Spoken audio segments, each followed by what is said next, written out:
tim masyarakat bersama TNI, Polri, dan Satgas SAR sedang ingin melakukan penyusuran.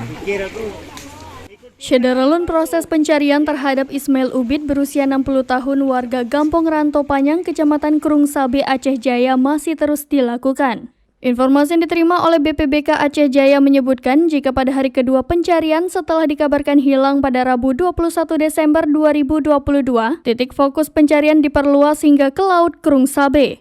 Hal itu disampaikan oleh Kabid Darurat BPBK Aceh Jaya, Emi, saat konfirmasi serambinews.com pada Kamis 22 Desember 2022.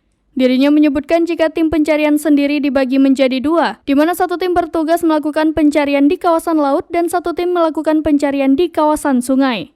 Walaupun demikian, tim gabungan sendiri yang melakukan pencarian saat ini menitik beratkan fokus pencarian di kawasan Laut Krung Sabe. Sebelumnya diberitakan, seorang warga di Desa Ranto Panyang, Kecamatan Krung Sabe, Aceh Jaya, dikabarkan tenggelam di Sungai Krung Sabe. Informasi yang diperoleh dari Badan Penanggulangan Bencana Kabupaten Aceh Jaya, warga tersebut diketahui bernama Ismail Ubid berusia 60 tahun warga desa setempat. Gecik Gampong Ranto Panyang Teku Ali Munir yang dihubungi serambinews.com mengatakan, jika kejadian tersebut bermula saat korban mandi di kawasan sungai tersebut. Dari Aceh Jaya, Rizky Bintang, serambinews.com.